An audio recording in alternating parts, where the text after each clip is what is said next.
In the next 15 minutes, I am going to walk you through exactly what I wish someone had done for me when I was first starting my embroidery business. So grab a notebook, get comfortable, and let's dive right in.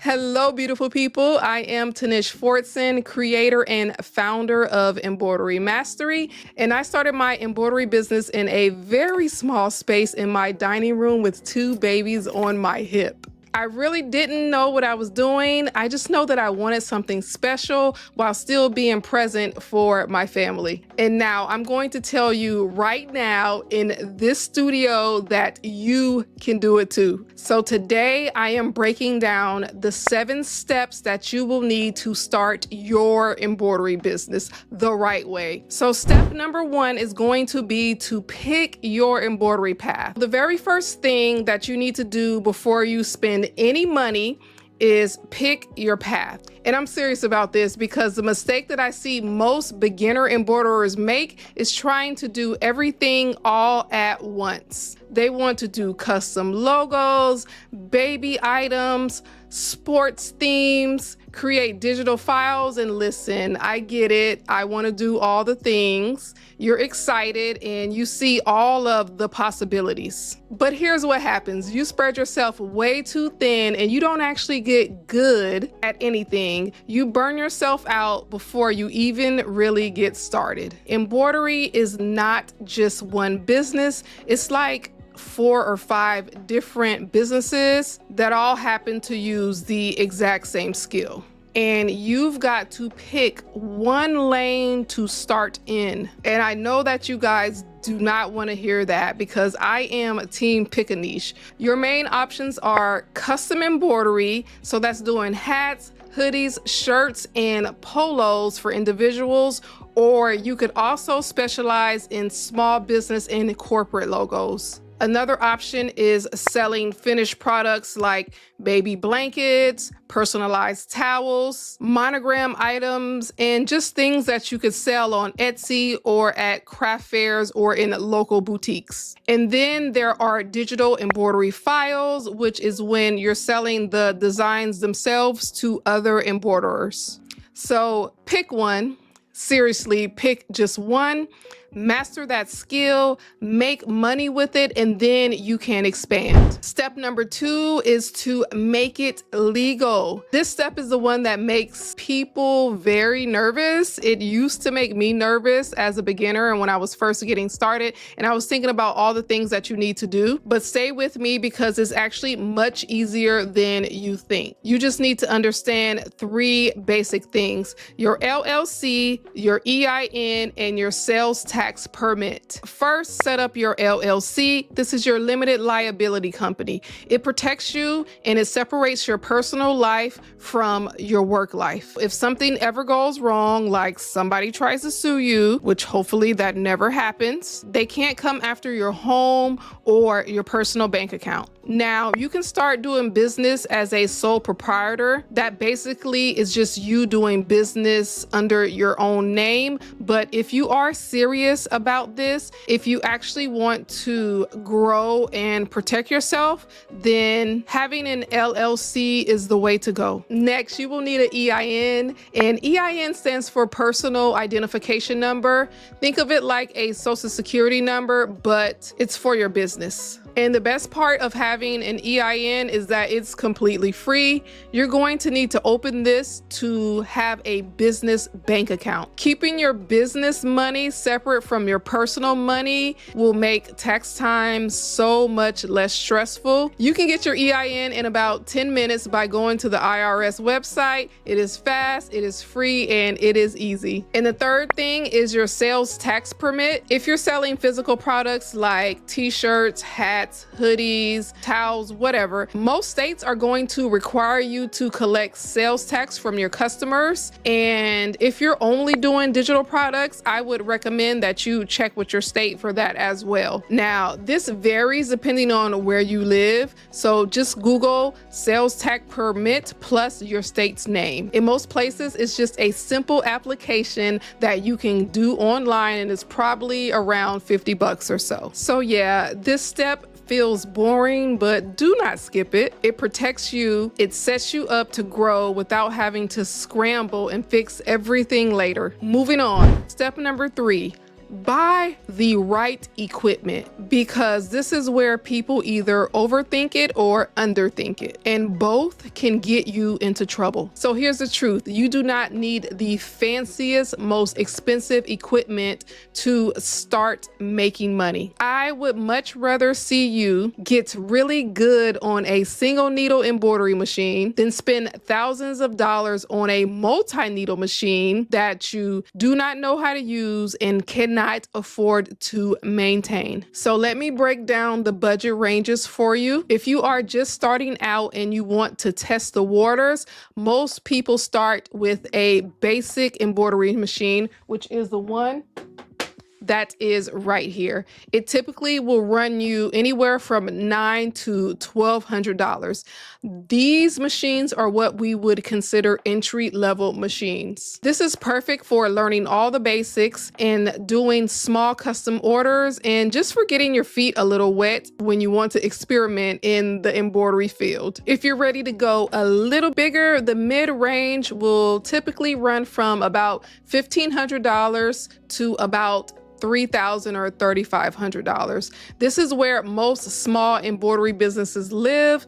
The machines in this range, they are reliable, they're easy to maintain, and they can handle a higher volume of orders as well. And then once you're really rolling, there are the professional machines or the industrial machines. These typically start at about $6,000 and up. These are your multi-needle embroidery machines.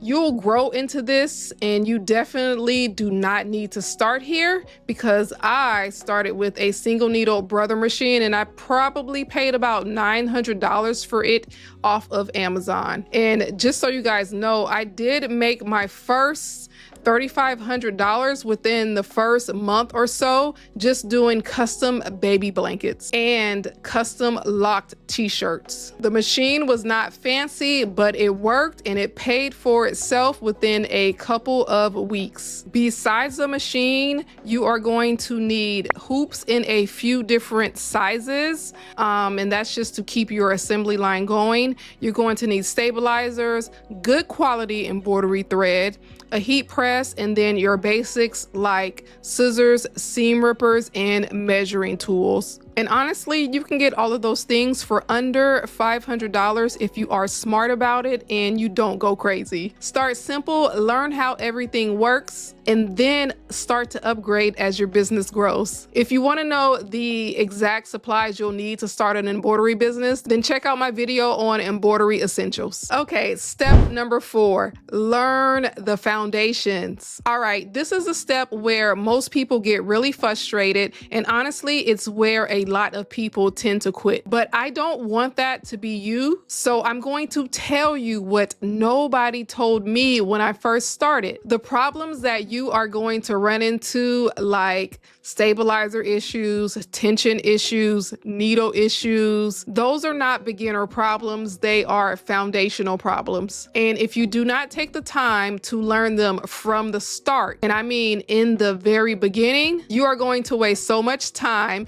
so much thread, so much energy, and so much money. So here's what I want you to do. Learn the basics, like just how to work your machine, how to feel comfortable with your machine, how to feel comfortable hooping, how to feel comfortable changing a needle. Learn the basics of a needle, which is the anatomy of a needle, as well as which different needle types goes with which fabric. Also, learn how to troubleshoot. If you don't know how to troubleshoot or don't want to learn how to troubleshoot, then you might as well pick another niche, because embroidery is all about troubleshooting. Now, if you do want more help in this area, I do have a course called Single Needle Mastery, a beginner's guide to embroidery, which will be linked down below. Now, second, figure out which stabilizer to use with what fabric. This alone is going to save you many hours of frustration, as well as ruin projects. Knits stabilize different than wovens. Stretchy fabrics needs different stabilizers than non-stretchy fabrics. You have to know the difference to get projects that look great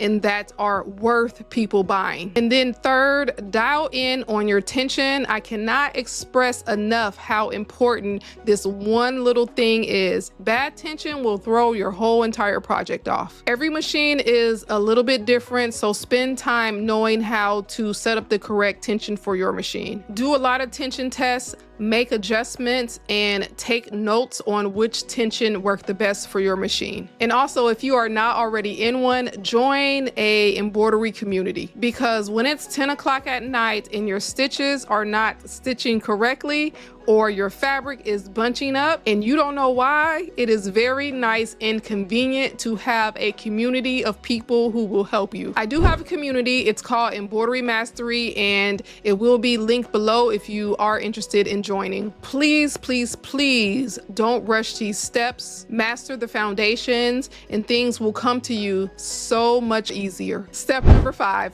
Price for profit and track your money. This step is probably the most important one because it determines everything. It's the step that most people get wrong. So we need to talk about pricing. Most embroidery businesses fail because they undercharge. Being affordable is not a business strategy. It is a fast track to resentment and burnout. And I know this because I have been there. You are not Walmart, so please do not try to be the cheapest embroidery business out there. You are a skilled artisan offering custom embroidery services. Take pride in what you do and charge for it. So I like to price for profit, and here is a simple formula that you can use. Materials plus labor plus overhead plus profit equals your price. Do not be afraid to charge what you are worth. And please, I know I said it earlier, but track your money from day one. And I know that it's easier said than done because I didn't do it, but trust me, you don't want the headaches that I have had. Use QuickBooks, use a spreadsheet, use a notebook if you have to, but know what is coming into your business and know what is going out, because you cannot grow if you do not measure. Now, if you don't have the budget for bookkeeping or accounting softwares like QuickBooks, I have created an embroidery budget template to help you keep track of your business income, supplies, and expenses. You can find more information on the embroidery budget template below. Step number 6, simple branding and social presence. Now, this is my favorite one. Let's talk about branding because this is where I think people get stuck in analysis paralysis. Branding does not mean perfection. Branding means clarity. You do not need a $5,000 logo. You do not need a fancy website on day one. What you do need is for people to know who you are and what you do, as well as how they can reach you. That's it. So here is your day one branding checklist. Pick a business name, make it clear, make it memorable, and make sure it's available on all the social media platforms before you commit to it. Second, create a simple logo. You can do this in Canva for free. Pick 2 or 3 different brand colors and stick with them. Do not overthink it. Third, set up your social media accounts. Instagram and Facebook are non-negotiables in 2026. TikTok is a bonus if you want to add it, but start with Facebook and Instagram. Fourth, take consistent photos and videos. Use the same background, same lighting, and same vibe every single time. This is what makes your feed looks cohesive and professional, even when you are just starting out. And fifth, Write a clear bio, something like custom embroidery for businesses or personalized gifts and apparel based in Dallas, Texas, DM to order. I mean, really, that is all it takes.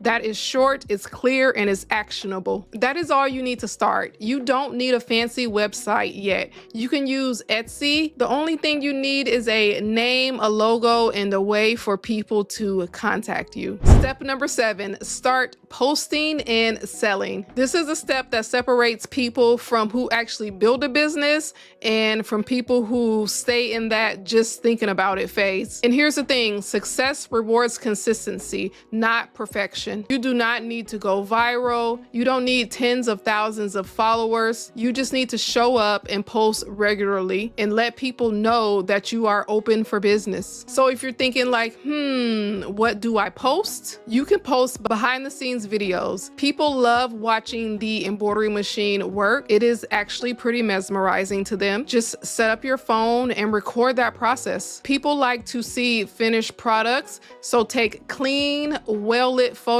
and videos of your work. That way you can show off what you do. Also, customer testimonials and reviews. Social proof sales. If someone says something nice about your work, then you should be posting about it. Just screenshot it and share it. Another good one is process videos, and I do this all the time. It's actually how I grew my brand. Show yourself hooping the fabric, trimming the thread, show the machine embroidering, and then show the final product. People love to see the person behind the business. And the last thing to post about is your story. Where did you start? What you love about embroidery? I mean, you can give them the whole story. Your story could make an impact on somebody else's story. It also creates a bond or a relationship, and people just love buying from people that they know, like, and trust. I would say post 3 to 5 times a week. Videos perform the best, so prioritize short form videos on Facebook, Instagram, and TikTok. But honestly, you could even get away with a very nice photo that has a good caption. That will get you noticed as well. And here's the key, do a post that says 15% off for new customers. DM me to claim your discount. You will be surprised at how many people will respond to that. People love to get a good discount. Reach out directly to any local business in your neighborhood, like salons, sports teams, schools, even car washes. They all need embroidered products, and most of them do not have a go-to person, especially if it's a newer business. Be that person. You do not need to wait until you are ready. You just need to start. So there you have it. 7 very simple steps to start your embroidery business in 2026. It really does not get any easier than that. So let's recap. Pick your embroidery path, make it legal, buy the right equipment, learn the foundations, price for profit, and track your money. Keep your branding simple and build your social presence, and then start posting and selling. I built my business on the margins of my life, during nap times, when the kids went to bed, on the weekends. If I could start a business with 2 babies under 2, then I know you can do it as well. If you want more help, I have resources linked below, and I would love for you to drop a comment and tell me which step you are on right now. Thank you so much for being here. I will see you in the next video. Now go and start your embroidery business.